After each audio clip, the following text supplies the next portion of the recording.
Liquid tight flexible metal conduit, often called cell-tight, that is approved for direct burial and is sunlight resistant, is indeed approved for direct burial in the ground directly from a surface location. You do not need to add extra protection using rigid conduit or concrete for the first 18 inches that it goes into the ground. But there are important points to remember during installation. Firstly, always follow the manufacturer's instructions when installing the conduit. These instructions will provide specifics on how to properly handle and terminate the specific type of liquid-tight conduit you are using. Secondly, make sure you are compliant with all applicable electrical codes. The National Electrical Code, or NEC, sets the standards for safe electrical installations and its local amendments. Adhering to these codes is vital for safety and compliance. Thirdly, use only fittings that are specifically listed and approved for use with liquid-tight flexible metal conduit, and also suitable for direct burial. These fittings are designed to maintain the integrity of the liquid-tight seal and prevent moisture from entering the conduit system. Fourthly, seal the conduit entry points thoroughly to prevent water and moisture from entering the system. Moisture intrusion can lead to corrosion and electrical faults, so proper sealing is very important. While the NEC does not mandate additional protection where the conduit enters the soil, there are situations where it's a good idea to provide extra safeguarding. In areas where there is heavy foot traffic or vehicular traffic is present, or where there's a risk of physical damage to the conduit, you should think about adding a protective measure. One option is to use a gooseneck fitting. A gooseneck is a curved section of conduit that provides physical protection and helps to prevent water from entering the conduit system. Another option is to encase the conduit in concrete for a short distance where it enters the ground. This provides a robust barrier against physical damage. You could also consider using a section of rigid metal conduit or Schedule 80 polyvinyl chloride conduit as a sleeve where the liquid-tight conduit enters the ground. The NEC addresses direct burial requirements in several sections. NEC Section 300.5 covers the general requirements for underground installations. This section specifies minimum burial depths for different types of wiring methods and voltage levels. The specific burial depth required for liquid-tight flexible metal conduit will depend on the voltage and the location of the installation, such as under a driveway or in a residential area. NEC Section 350.12 provides specific requirements for liquid-tight flexible metal conduit.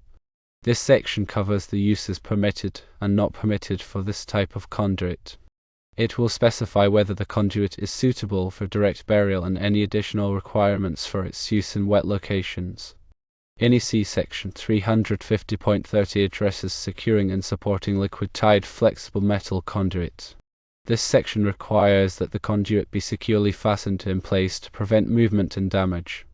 When burying the conduit, make sure it is adequately supported to prevent it from sagging or becoming damaged over time. NEC Section 250 contains requirements for grounding and bonding. Proper grounding and bonding are essential for electrical safety. When burying the conduit, ensure that it is properly grounded and bonded according to the requirements of NEC Section 250. For example, NEC Table 300.5 provides minimum cover requirements for burial depths depending on the voltage and location. For residential branch circuits rated 120 volts or 240 volts, a minimum cover depth of 12 inches is typically required. For installations under driveways or parking areas, a greater depth, such as 18 inches or 24 inches, may be required. These are general guidelines, and it is essential to consult the latest edition of the NEC and local amendments to determine the specific requirements for installations. If you are running the conduit under a concrete slab, direct burial is not typically required, but the conduit must still be protected from physical damage. For example, you might run the conduit within a sleeve of rigid metal conduit or Schedule 80 polyvinyl chloride conduit. When selecting fittings for use with liquid-tight flexible metal conduit in direct burial applications, make sure that the fittings are specifically listed for direct burial use. These fittings are designed to withstand the corrosive effects of soil and moisture. Use only fittings that are compatible with the type of conduit you are using. Mixing different types of fittings can compromise the integrity of the installation. Make sure that all fittings are properly tightened and sealed to prevent moisture from entering the conduit system. Using a listed sealant or tape can provide an extra layer of protection. When sealing conduit entry points, use a sealant that is specifically designed for use with electrical conduit. These sealants are typically waterproof and resistant to chemicals and solvents. Apply the sealant liberally to all entry points, including the conduit ends and any fittings. Make sure that the sealant is compatible with the conduit and fitting materials. When backfilling the trench after burying the conduit, use soil that is free of rocks, debris, and other sharp objects. These objects can damage the conduit and compromise its integrity. Compact the soil around the conduit to provide support and prevent settling. Be careful not to over-compact the soil, as this can also damage the conduit. When providing additional protection for the conduit where it enters the soil, there are several options to consider. A gooseneck fitting is a curved section of conduit that provides physical protection and helps to prevent water from entering the conduit system. It is typically installed at the point where the conduit emerges from the ground. A section of rigid metal conduit or Schedule 80 polyvinyl chloride conduit can be used as a sleeve to protect the liquid-tight conduit where it enters the ground. The sleeve should extend several inches below the ground and several inches above the ground. Encasing the conduit in concrete provides a robust barrier against physical damage. The concrete should be at least 2 inches thick and should extend several inches below the ground and several inches above the ground.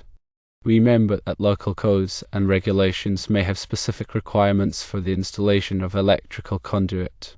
Always check with local authorities to ensure that your installation meets all applicable requirements. Obtain all necessary permits before beginning any electrical work. Permits help to ensure that the work is done safely and in compliance with code. If you are not comfortable performing electrical work, it is best to hire a qualified electrician. Electrical work can be dangerous, and it is important to have it done by someone who is trained and experienced. Make sure that the electrician is licensed and insured. Request references from the electrician and check them carefully. Get a written estimate from the electrician before starting the work. The estimate should include a detailed description of the work to be performed, the materials to be used, and the total cost. Review the estimate carefully and make sure that you understand all of the terms and conditions. Do not hesitate to ask the electrician any questions you may have. A reputable electrician will be happy to answer your questions and address any concerns you may have. Do not pay the electrician until the work is completed to your satisfaction. Once the work is completed, inspect it carefully to make sure that it meets your expectations.